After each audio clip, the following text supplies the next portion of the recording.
For News OK, I'm Dave Morris, and I'm excited to have Joe Jacobi, who's the CEO of USA Canoe Kayak, with us today. Joe, thanks for coming in, much appreciated. It's great to be here. And congratulations. Well, thank you. We're here in Oklahoma City now. We announced our relocation of the national governing body headquarters to Oklahoma City yesterday.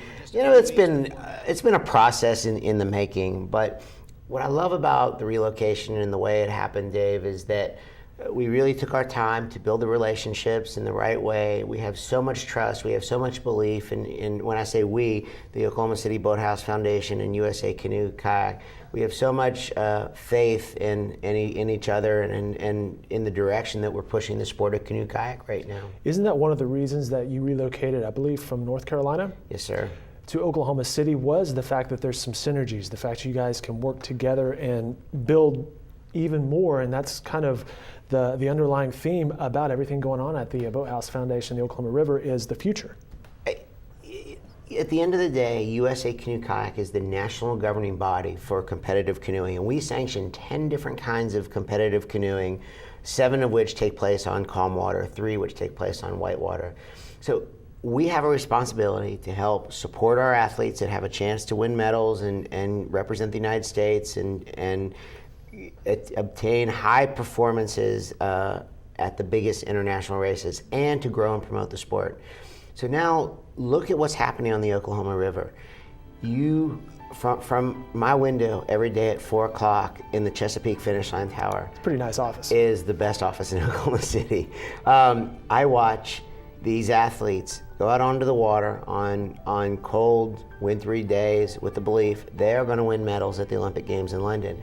I'm also watching the Chickasaw Nation Youth Paddling Program, you know, on the shore during the winter, doing a lot of land-based training and running and calisthenics and stretching, and it is so neat to see such a holistic environment of canoe kayak happening in one place. Whether it's kids, teens, collegiate, corporate, elite, masters, Olympic level, recreation, or competitive, there is truly something for everyone there. It's completely accessible to everyone.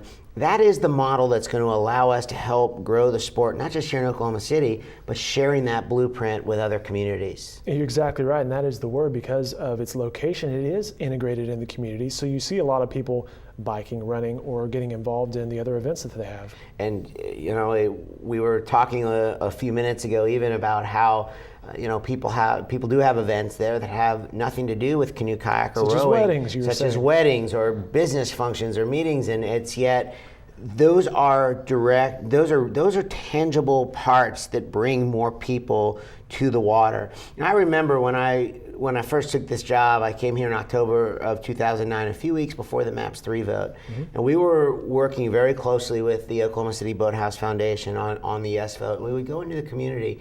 We would talk about not so much the whitewater course or these, you know, great things that were going to happen about at the river, but why water is important to a community. If you look at the history of the United States, you look at the way cities are founded, think about the important relationships you've had, you know, conversations you've had with your friends and family. We gravitate towards water. We like to be there for simplicity, you know, to kind of dream a better future. Water is very important, you know, to our lifestyles. And Oklahoma City has put that river in the middle of everything good that's happening in this community.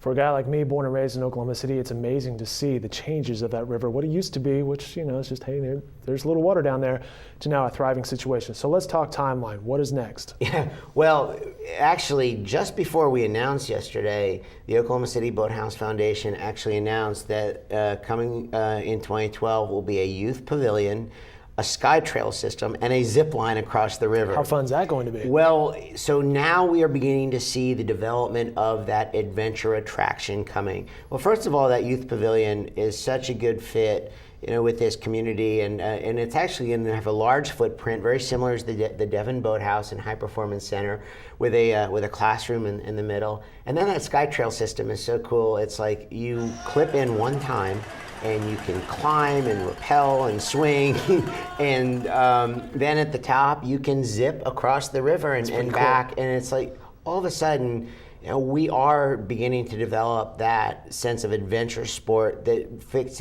in so well and is going to bring more people to the river and expose more people to rowing and canoe kayak. And then that's really kind of the appetizer then for that whitewater course that's coming right now. I think it's slated for 2015 with some of the other MAPS 3 projects at the river. The Rapids thing is a little bit down the road, but what are you envisioning? What are you hearing that looks like? What's involved there? Well, the way I like to talk about these artificial whitewater channels is that if you could imagine building a 2-lane road in a 6-foot ditch that is about 400 meters long, goes in sort of a circular fashion, so that and it's running downhill. It'll have, say 15 or 20 feet of drop.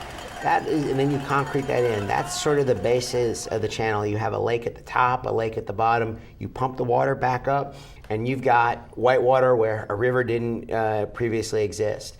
What I love about those facilities and the different kinds of usage is that, yes, they connect very well with our Olympic whitewater slalom discipline.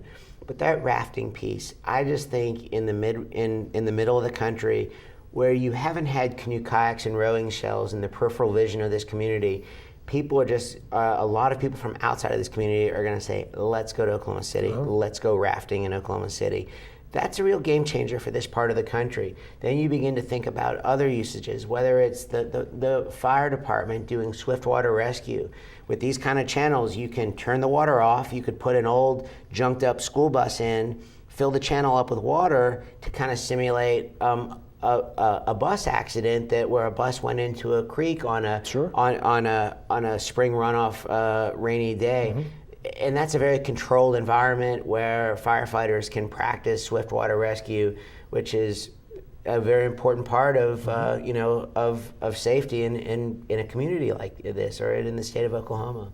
Well, it's amazing the creativity and the smart people that are putting an existing landscape into all sorts of development. It's exciting to see what's going on down there. It is the innovation just never stops. I sort of say that the Oklahoma City Boathouse Foundation is the new definition of making great ideas happen.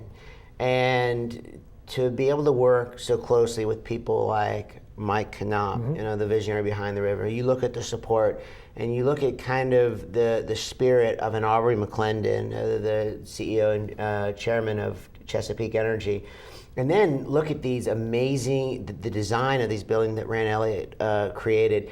When people think about, hey, I would like for my kids to try canoeing and kayaking, they're normally not thinking that they're going to get to go to a facility like the Devon Boathouse. And Rand really changed that look for us. It's cool. It's like the Jetsons go kayaking. Yeah. I mean, it is a game changer for our sport. So very exciting time for us. Well, Joe Jacobi, I appreciate your time. Congratulations, and you're a busy man. I'll let you get back to it. Best of luck.